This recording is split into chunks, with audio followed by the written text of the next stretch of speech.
തിരിയണ്ട തിരിയണ്ട മനസ്സൊന്ന് നന്നാക്കണം, മടങ്ങാനുള്ള വാഹനത്തെ കടിഞ്ഞാണിട്ടോ തൂക്കണം. മറിയണ്ട തിരിയണ്ട മനസ്സൊന്ന് നന്നാക്കണം, മടങ്ങാനുള്ള വാഹനത്തെ കടിഞ്ഞാണിട്ടോ തൂക്കണം. ദേഷ്യം വരുന്നുണ്ടോ? ജീവനുള്ള മനുഷ്യനല്ലേ, സ്വാഭാവികമാണ്. അതൊരു തെറ്റായ കാര്യമൊന്നുമല്ല. നിങ്ങൾ മാത്രമൊന്നുമല്ലല്ലോ, ലോകത്ത് ഒരുപാട് ആളുകൾ ദേഷ്യം പിടിച്ചിട്ടുണ്ട്. ദേഷ്യത്തിൻ്റെ കാഠിന്യത്തിനനുസരിച്ച് നമ്മുടെ ശരീരത്തിൽ മാറ്റം വരും. ശരിക്കും പറഞ്ഞാൽ ഒരു മാനസിക രോഗമാണ് ദേഷ്യം. എന്ന് കരുതി ദേഷ്യമുള്ളയാളെ മാനസിക രോഗി എന്ന് വിളിക്കാനൊക്കില്ല.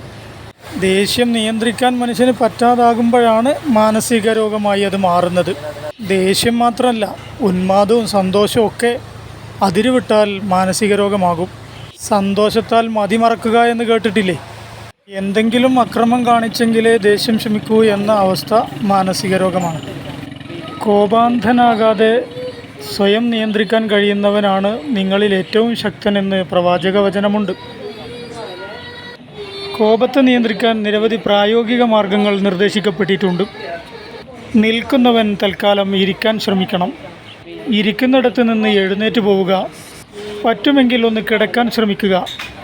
ഈ സമയത്ത് ഞാൻ എൻ്റെ കോപത്തെ തണുപ്പിക്കാനാണ് ശ്രമിക്കുന്നത് എന്ന ബോധം കൂടി ഉണ്ടാവണം. അപ്പോഴത് വിജയകരമാവുകയും ചെയ്യും.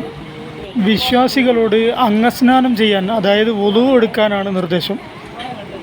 ഞാൻ എൻ്റെ ദേഷ്യം നിയന്ത്രിക്കാനാണ് ഈ പണി ചെയ്യുന്നത് എന്ന ബോധത്തോടു കൂടി വുളു എടുക്കുമ്പോൾ, അതിൽ നിർദ്ദേശിക്കപ്പെട്ട സുന്നത്തുകളെല്ലാം നിർവഹിക്കുമ്പോൾ പൂർണ്ണമായും കോപം ശമിക്കും.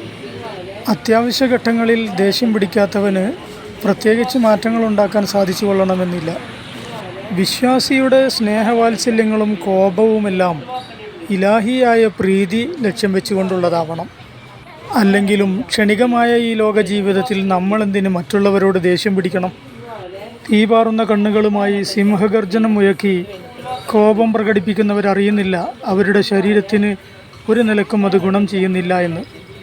ഞരമ്പുകളും പേശികളും വലിഞ്ഞു മുറുകിയും കോശനാശനം സംഭവിച്ചും ഹൃദയമിടിപ്പ് വർദ്ധിപ്പിച്ചും ശരീരത്തെ പ്രതികൂലാവസ്ഥയിലാക്കുകയാണ് ഇത് ചെയ്യുന്നത്. പ്രസന്നവദനായി പ്രപഞ്ചത്തെയും സമൂഹത്തെയും നോക്കിക്കാണാൻ നമുക്കാവട്ടെ എന്ന പ്രത്യാശ പ്രകടിപ്പിച്ചുകൊണ്ട് മലേഷ്യയിൽ നിന്നും ഫൈസൽ വടപുറം.